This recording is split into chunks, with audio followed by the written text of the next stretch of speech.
So this video is on how to do a PSP effectively for a representative on like a Sunday paycheck meeting. So what you want to do is first and foremost, you look back to last week's stats and just show them exactly how much their paycheck is for last week at this point in time. And you say you show them the base pay, and then you show them the incentive pay.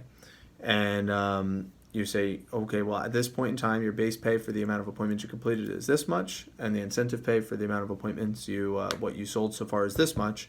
Which one would you rather have at this point in time? Map that out, and you say, well, what's nice is you still have Magic Monday to finish off this pay cycle. So, if they're earning base pay for the week, it's like, let's beat the base. Base pay is like welfare. Let's beat the base. If they're making incentive pay, it's like, how big of a check do you want to get? So that would be number one. Number two, after you show them the paycheck for last week, then you look forward to next week. You say, well, next week, let's see, how many appointments do you want to do next week? I always like to frame it with part-time is usually 7 to 10, full-time is more like 15 to 20. So how many appointments would you like to see yourself doing, more part-time or full-time? Okay, part-time. Well, if it's part-time 7 to 10, how many do you want to do? Okay, let's call it 8. Well, if you want to complete 8, let's err on the side of caution and set 10. Is that cool? Cool.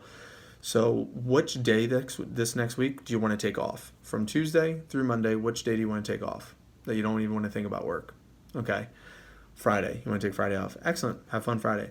Which day do you want to have a blitz day? By the way, what's considered a lot of appointments in one day? A lot of appointments in one day. Some people say 3, 4, 5, 6. Okay. Let's go with 4. Okay. A lot of appointments in one day. 4. Which day do you want to do 4 appointments or more in one day? Okay, Saturday, you want that to be a blitz day? Cool. How many do you want to do? 4 or 5 on that day? Okay, call it 4. Okay, so for that day, you have that day off where you're not thinking about work. We have 6 appointments left. So where do you want to sprinkle in those 6 appointments? You have Tuesday, Wednesday, Thursday, Sunday. But let's try to get it done before Sunday. So where do you want to put in those 6? Okay, 2, 2, 2. Okay, so Tuesday, Wednesday, Thursday. You're going to take Friday off, have a blitz day Saturday. Then you have Sunday and Monday off too. Now here's the agreement.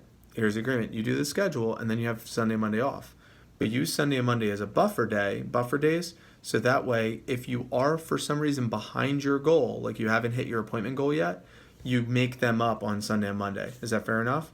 So as long as you hit those appointment goals, then you have all day Friday off, but then you also have all day Sunday off besides the paycheck meeting, and then all day Monday off too.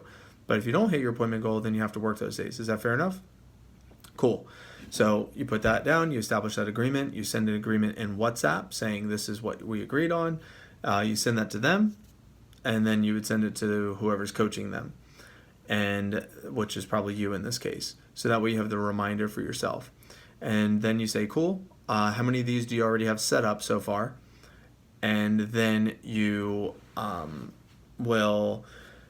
many they have already set up, you put that in. And then you create a phone plan. When are you going to make your phone calls to book up the rest? Cool. When are you going to put your attack list together? Put that in there. And as far as refining your skills, which champions clubs did you want to come to during the week? That's it. Any upcoming events, put in the schedule. And that's how you do an effective PSP.